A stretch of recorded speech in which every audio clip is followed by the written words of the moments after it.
한국 관광객이 안 오면 중국 관광객을 받으면 된다고 한 일본이 중국과 러시아에 몰매를 맞을 위기에 놓여 있습니다. 일본 보이콧은 물론 자칫하다가 지도상에서 사라질 위기까지 발생하고 있다는데요. 어떠한 내용인지 알아보았습니다. 한국은 지소미아와 수출 규제 문제를 함께 해결하자고 지난 2일 일본 측에 제안했었습니다. 3일 상케이 신문에 따르면 아베 총리는 한국의 화해 요청을 또다시 거부하고 징용 문제 해결이 최우선이며 국가 간의 약속을 굳게 지켜주었으면 한다라고 밝혔습니다.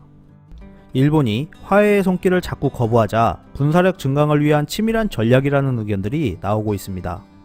최근 일본은 내년 예산을 105조엔으로 잡으면서 방위비를 5조 3천엔으로 증액했습니다. 이는 일본의 사상 최대 금액으로 일본 내에서도 이해하기 어려운 정책이라며 일본이 동아시아의 교두보가 되어 미국 안보를 보완해주려는 것 아니냐는 말이 나오고 있습니다.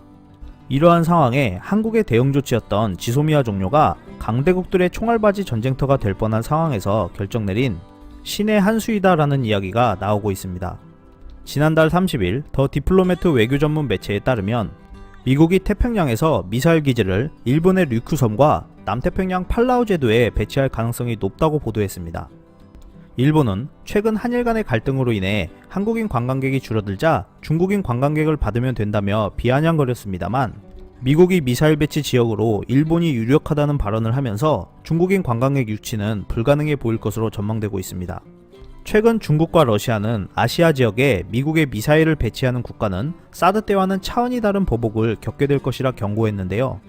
중국, 러시아, 북한 등의 미사일 탄착 지점이 한국이 아닌 일본으로 바뀌는 상황이 그려지고 있습니다.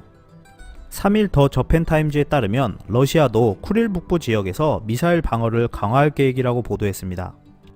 러시아 정부 관계자는 이미 배치가 끝났고 본격적인 운영을 준비 중이다 라고 했습니다. 러시아 군사 전문가는 일전에 일본을 20분 만에 초토화시킬 수 있다고 경고한 적도 있었는데요. 푸틴 대통령은 미군 확장 가능성과 일본이 개발한 미사일 방어 시스템을 도입하려는 일본의 계획에 대해 우려를 표명하면서 일본이 미래의 안보 정책을 설명하지 않으면 평화조약을 체결하는 것은 어려울 것이라고 말했습니다. 북한도 연일 미사일 발사 시험에 열을 올리고 있는 가운데 자칫하다가 일본이 지도에서 사라지는 것 아니냐는 의견들도 나오고 있는 상황에서 일본의 미사일 배치 결정이 확정될 시 동북아와 일본 지역에 어떠한 결과가 나올지 지켜봐야 할 것 같습니다. 이상 피커TV였습니다. 감사합니다.